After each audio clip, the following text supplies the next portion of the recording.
since Tim Sherwood was manager against West Bromwich Albion. And they almost did at the end there, didn't they? Yeah, they did. They showed good spirit. I thought it was a poor game, I really do. Quality-wise, I think it was a lot of entertainment, obviously 3-2 scoreline, but I don't think it was a great quality match for a team, you know, challenging for the title in Arsenal and someone challenging for the top four in Tottenham. I can't see, if it was Man City, for instance, 3-0 up, there's no chance anyone comes back 3-2 and try and get a result at the end. The boys are right, you know, it's all about result, all about taking maximum points, pushing the season on, still realistic chance, pressure now on Man City at Nottingham Forest. But I thought it was a iffy performance from Tottenham. I don't think it was great. I thought second half they showed spirit.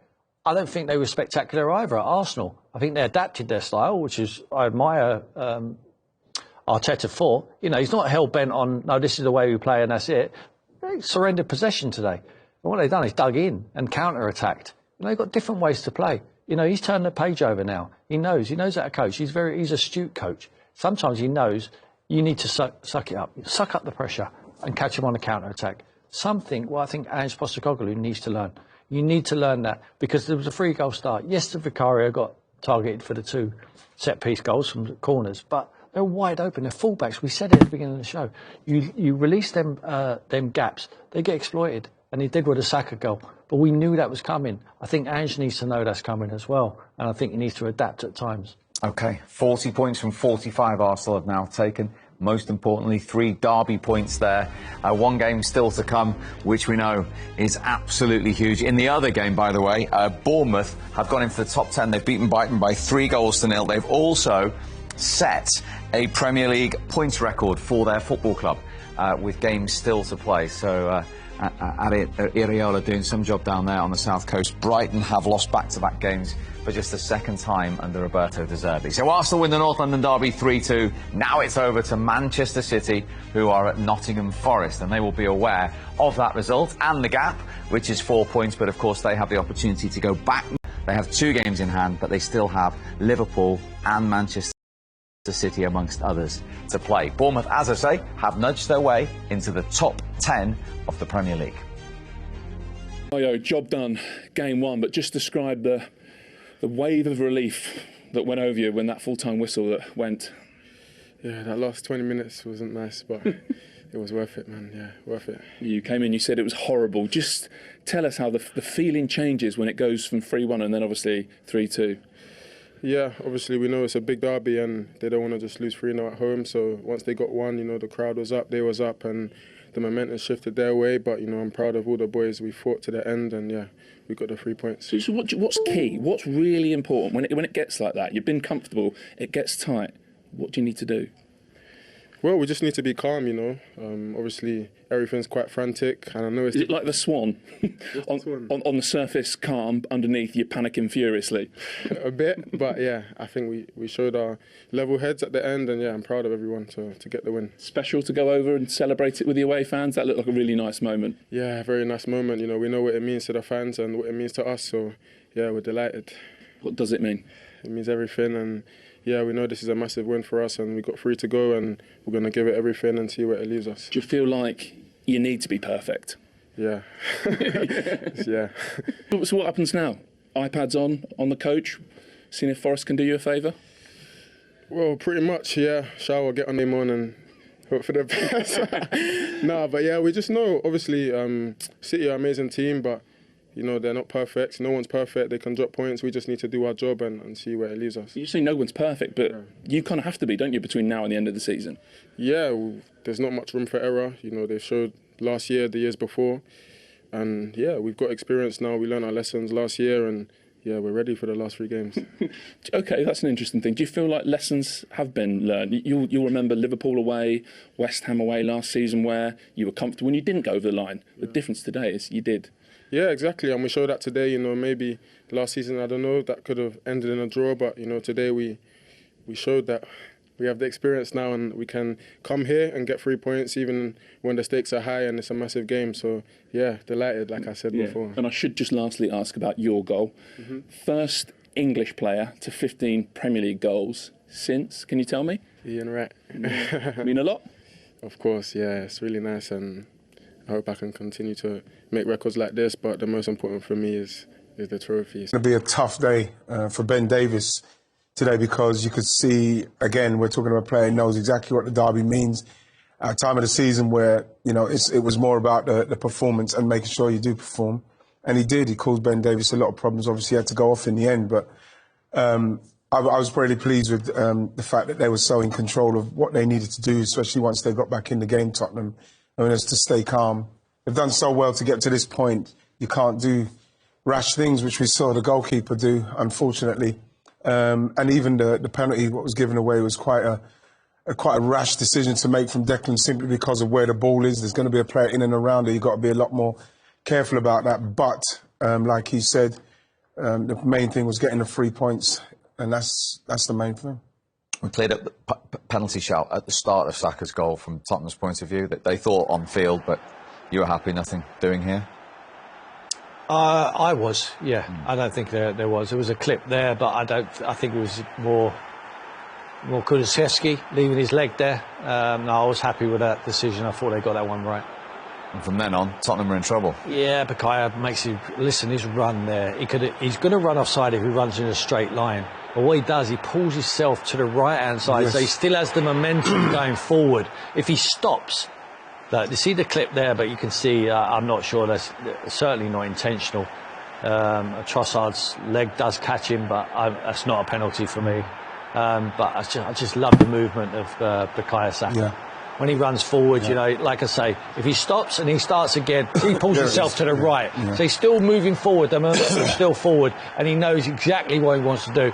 So does Ben Davies, but it's easier said than done. Stop him coming in on the inside. That's what Ernst Foster-Cogley would have been shouting on the side. Don't let him come on his left side. But once he shifts it, it's a great finish. What is great about that is when you're watching a lot of the strikers now, is the blatant nature in which they just go forward. They're not looking on the line. The margins are so tight. In front of you there, Steve, you tried to go forward, but you've got to run forward, but you've got to do a move so you stay level with this guy, you know? And that's what he done, and he done it very subtly, so you could see it. He's running, and he does that, and then he starts doing that. And those are the little things that I'd like to see forwards doing more. They're not doing enough for me to stay on side when they are offside, when the margins are so small. Interesting. I think the hardest thing he has done there is the first touch. Yeah, beautiful. Normally, and every single player would try to control the ball with their right foot, but he put his lefty, so he find a way to control that ball, put it on the ground. That's the most difficult, because you can see the ball coming, the ball is about to bounce. And he controlled that ball so well, then everything becomes easier. He opened his body, go as if he's going on the right, block his run, come back his left, and finish. And that's what I'm saying. Bukayo today, he's one of the best Arsenal. You cannot leave him alone. When you allow him to have a lot of space, he will definitely punish you, and that's what he has done today. And they punish every team from set piece. 2 corners again today. Yeah. Tottenham knew it was coming. They couldn't deal with it. They couldn't deal with it. The balls in, Steve, I've got to give them, were amazing. But when you look at them at the back there, no one protecting Vicario, because I think when you look where this header is, if he's got some protection, he might be able to go out. Not with that one there, but he might be able to get himself in a position where he can maybe get close to the front post. But with this one, when you see where they're coming from, where the header ends up from Kai Havertz, I think the goalkeeper's got to move from there and go and punch it. Yeah. He's a yard out. He cannot get involved in that. Now the second after Pulsar, it's too late. It's a big mistake from there, from the coaching staff. I think here it's a team mistake, because they consider 2 goals, a player disturbing the keeper. So which means there is something wrong there. You have to talk, you have to communicate and tell them, as a keeper already, you are strongest, because I can't see anybody going to do that into Jens Lehmann. Yes. When I was playing with him in Arsenal, or Joe Hart when he was playing with City. It's impossible, but now you are getting bullied. First one, you consider 1 goal, but it can't happen second time. You turn around, you see the opponent striker behind you. Call somebody if you can. One there. I mean, the timing of Ben White's perfect. I mean, the ball's on its way and then he just steps in front both times. Yeah, he impedes him, but the goalkeeper's not strong enough. But you see when he comes up on Raya, Vicario, he's not trying to head it. What he's trying to do is stop the goalkeeper coming. So he knows how important it is himself as a goalkeeper. So he goes and stands right in front of him to try and keep the ball. Look, this is the last few minutes of the game. He knows if I can pin the goalkeeper in here, then it's just who can jump, who can attack it the best? And the goalkeeper can stick his hands up. He knows how important it is. That's why he put himself in that area. There's the set-piece coach. But he's done a lot of good work. I think today they won this game. Tactically, they've won this game. I mean, I call tactics set pieces as well. I mean, two very important detail of set pieces. Plus, from Mikel's point of view, not dominating and controlling the football match today, but sometimes just sitting back. Just sitting back, controlling it and catching them on a counter-attack. He knew exactly the shape which Tottenham would play. He knew the fullbacks would vacate them areas. He knew he'd be able to exploit it. And they suffered out of possession today. They normally dominate. 38% they had. Exactly. Second lowest all season. When did you ever see that? Second lowest all season. He knows. He's gone into this game knowing that's going to be the case. Because he knows exactly how Tottenham want to play. When they throw bodies forward, it's because they get more players in the midfield areas. If they're not perfect in possession, they will give the ball away and they will get exploited with the spaces what they leave. And that's exactly what happened in the first half. 3 down at half-time could have been naughty. Could have been a cricket score here today. Could have been 6 or 7. Credit to Tottenham that they rolled their sleeves. They got back in. The goalkeeper, Raya, has gotten back in the game with a ridiculous error. You know, he's given them away 3-0 up. You know, in a game of that magnitude, and you go and try and chip that ball into midfield, which is a nothing pass, gives it to Romero, he puts it in the goal. All of a sudden, the crowd are up, and now it's a different football match. It was, but Spurs were still on the wrong end of it in the end. Here is their manager, Ange Postecoglou. We allowed them, way too easy access to our goals. They only got there 3 or 4 times, and they scored 3 goals in the first half, and it's just not acceptable at this level, and we paid a price for it against a very good team, and not give our supporters at least a little bit of hope. So, we did that, but still very disappointing. So you said not acceptable. What could you have done better to deny them the access to your goal that you gave them? Well, just to be, I think, we're still not as resilient as we can be, particularly, in those kind of moments, whether it's a transition moment or a set piece. Like I said, we're allowing far too easy access to our goal. Obviously, I think that maybe 4 attempts in the first half, scored 3 goals. You can't do that. And obviously, they're a good side, and they're going to punish you if you don't show that steel, particularly protecting your own goal. And we didn't today. And Robbie Mustoe here in the studio. Robbie Mustoe, what did that game tell you? Oh gosh, it was great, wasn't it? Well, it told me that Arsenal are tough. It told me they're strong. It told me they're a better team today, deserved the victory. Goalkeeper makes a bad error for the first goal for Tottenham, and then kind of an unfortunate kind of swing at the ball from Rice, a little bit unlucky. But they're tough, and the players running over to the fans there, they're fired up. They've had 2 games now against Chelsea and against Tottenham where they've come through difficult situations, and that was a tough one. You've outlined the 3 games remaining. Given the last 2 games and the fettle they're in, the sharpness, the confidence and excitement, you absolutely feel they're going to win the remaining games. How different are they from this time last year? Absolutely great point, Rebecca. Arsenal this season are so much better because of what we've done in the last 10 minutes.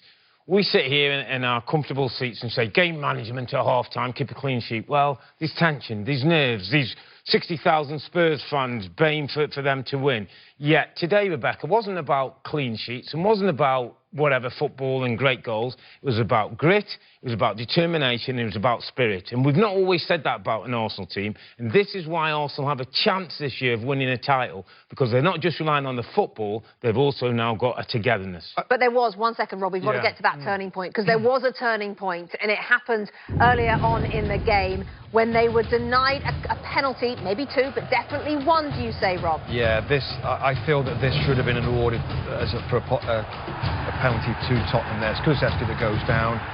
There's two kind of challenges there, but it's the first one that I think Arsenal are a little lucky to get away with. Of course, this happens on the back of that. This game was about penalties not given, penalties given, set pieces, corners. It was that type of game, more than too much in open play. That being said, Saka's allowed. He is allowed to come inside on his strong left foot when you're 8 yards out from goal. He's always going to score there.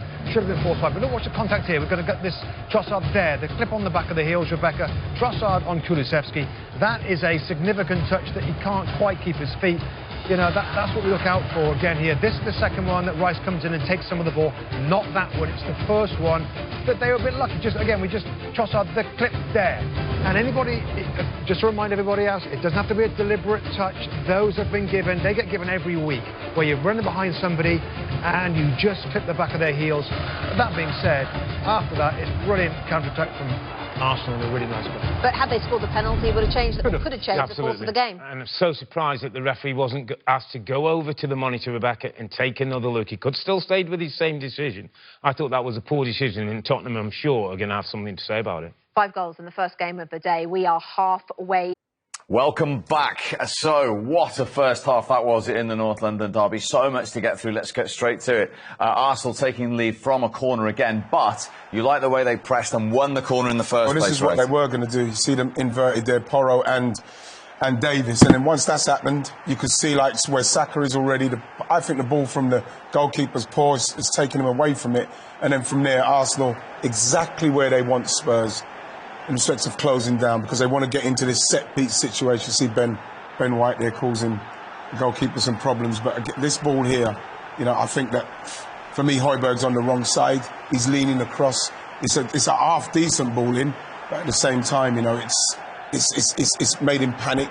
He's trying to clear it. He's off balance, and you get the goal from it. And you know what's coming with Arsenal set plays from Tottenham's point of view. Yeah, but listen, it's a hard one. Obviously, seeing the way Tottenham are playing, they're playing quite well. But we talk about this before the game, that if they push both of their fullbacks in front, it will be very difficult for them. Obviously, playing against a player like Saka on the side, we know what a clinical player he can be, and giving him space, he can do whatever he want to do. He take the ball on the right, bring it back onto his left to finish. I think Tottenham are playing quite well, but they have to find a way to stay at the back. Let Arsenal have the ball, you can go counter-attack. But at the moment, it's Arsenal playing counter-attack. It's different to what Arsenal are used to. And today, whatever they are doing is just incredible, and they are very clinical in front of the pool. As you can see, 3-0 for Arsenal. I'm not surprised looking at the way Arsenal are playing. Yeah. So we saw an incredible 4.5 minutes then, where Spurs thought they'd equalise through Mickey van der Ven. Yeah, we all thought that. We had a second look at it. The shot comes in there. There's a deliberate attempt to block the shot, and it falls to Mickey van der Ven off of Gabriel's head. The second one is not deliberate, obviously. But here, if you see Tomiyasu here, that's a deliberate attempt to play the ball. It then bounces off his knees into Gabriel's, accidental, and then Mickey van der Ven finishes it well. I can't understand why that is ruled out. I just think if it comes off the Arsenal player, then he should be onside. It's all just gone to a crazy place now, in respect, from my opinion. The deflection's deflection.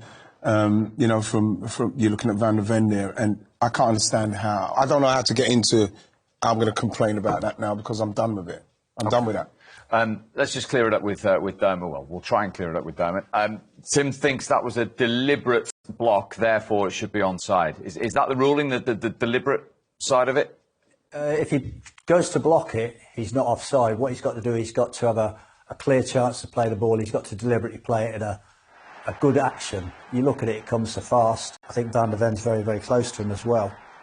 But the VAR decides that the first one off Tomiyasu, he's gone to block the ball, and the second one obviously flies off Gabriel. I don't think there's any doubt about that. But he's gone to block it with his knees. He hasn't gone to control the ball. He hasn't gone to play it away. He's gone to block that ball. So if he's gone to block the ball, it doesn't negate an offside. He's definitely trying to block the ball. I don't understand why then Gabriel, again, it's unlucky in football that it's bounced off him and it's gone into Van der Ven. Come on, We'll talk about this at length after the game, I'm sure, with a little bit more time. Yes. Adebayor, you mentioned Saka. Right from that 4.5 minutes later, he did this to make it 2-0.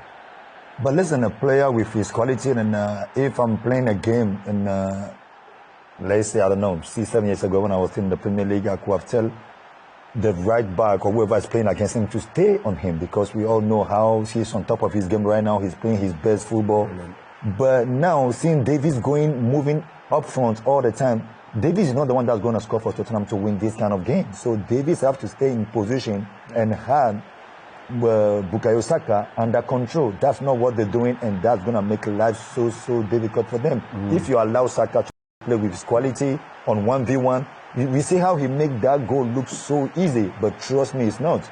He was on the right, bring it back onto the left and finish it like Thierry Henry those days with his left. Look, it looks so easy, but this we are talking about a goal that can win them the league. Bukayo Saka, the first English player to 15 league goals for Arsenal since one. Ian Wright. Tim, they've had 2 corners and scored from both of them, Arsenal. That will be a frustration for Tottenham. Bukayo is being targeted without a doubt. Look at Ben White here. All he does is pop inside of him. Everyone's out the back. They're all looking over their shoulders to see who they can mark. Forget that. It's about the goalkeeper. It's going to come on top of him. Ben White just nudges him. Goalkeeper's too weak. Needs to be stronger there on both goals. And they get caught out again. It's a very good header from Kai Havertz. But, you know, when they're not standing in front of you, it's very difficult to go and mark someone. When they're coming late from behind into them areas, I mean, they're beating Tottenham all ends up. It's very, very clever from Arsenal, and they're well drilled. I can't understand for life how they've not got a player. They've got so many players in there, Tottenham. They haven't got a player to help Bukayo there. He's literally can do whatever he wants with him, Ben White. And now you can see him complaining there that he got nudged, but he's got to be stronger there, or he's got to get protected from his teammates. But it's a fantastically worked free kick from Arsenal.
Anh Châu